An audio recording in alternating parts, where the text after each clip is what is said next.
Мен суроом мыйзам долбоор боюнча төмөндөгүчө. Мына ол 5-берене, статья 5, регистрация в качестве безработного или ищущего работу. Кошумча киргизип атасыздар. 10 календардык күндө, в течение 10 календарных дней со дня регистрации он признается официально безработным. Бул 10 күндү эмне эсебинен эсептеп чыктыңыздар? Эмне үчүн 10 күн? Бу норма бар. Улан Бердибаевич, анткени 10 күндүн ичинде биз айткандай биздин жарандарды тиги кызматка, бул министерствого же бул справкага же жергиликтүү бийликке чуркатпай, справка маалымат алганга, биздин запрос алгандарга ошо керек болуп аткан учур. Азыр биз цифровизация өтүп атабыз, бул мөөнөт кыскарып калышы да мүмкүн. Бирок 10 күндүн ичинде ал жарандагы өзүнө ылайыктуу жумуш таап калышы да мүмкүн деген ченемдерди киргизгенбиз. Жок, себеби дегенде Камалжан Акунович мындай да, бул 10 күн өтө чоң срок. Себеби дегенде азыр цифровизация, баардыгы түндүк бирдиктүү реестрге кирип атасыздар. Ал жерге киргенден кийин, документин бергенден кийин официалдуу түрдө уже безработный катары катталыш керек. Туура айтасыз, Улан Бердибаевич. Но буга чейин биз жайында бул системаны киргиздик. Информация система рынка труда дегенде. Буга чейин кагаз түрүндө эле. Ошондо биз 10 күн мөөнөт керек эле. Биз налоговый инспекцияга, госрегистрге, кадастрларга бар запросторду жиберчү элек биздин кызматкерлер. Ошо запростор келгенден кийин, анан кийин Эми азыр бирдиктүү цифровизация болгондон кийин бул срок азайыш керек. Ооба, азайтабыз, бул албетте. Азыр эми Качан система азыр жакшы обкаткадан өтүп атат. Буюрса мына ушул жылы алып киребиз, аны өзгөртөбүз.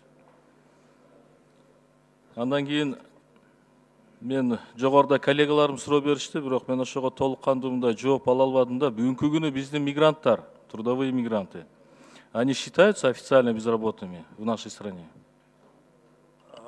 Трудовой мигранттар биздин мыйзам боюнча сырткы мигранттар безработными не считаются. То есть они в поисках работы считаются трудовыми мигрантами, но в то же время неофициально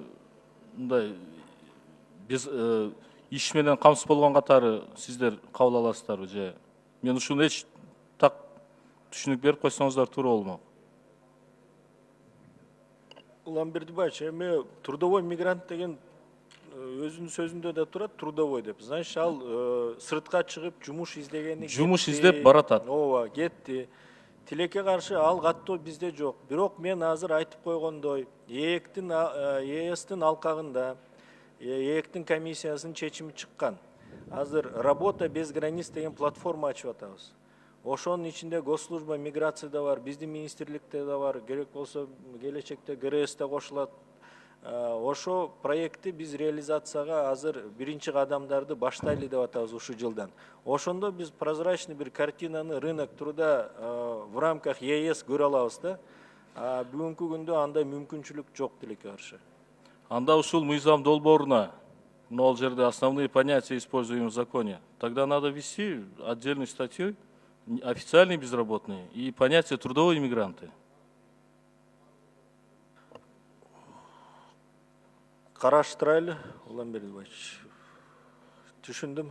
Сунушуңузду биз карап, эске алып, буюрса ишке ашырабыз. Себеби дегенде трудовые мигранты, они у нас макул сиздер айтып атасыздар, сыртка иш издеп кетип атат, бирок аларды дагы сиздер миграция менен биргеликте учетун жүргүзсөңүздөр туура болмок.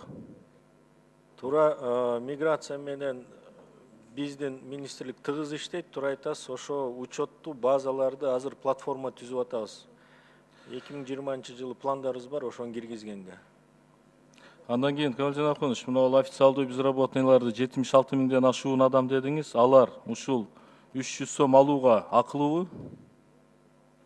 Акысы бар, туура.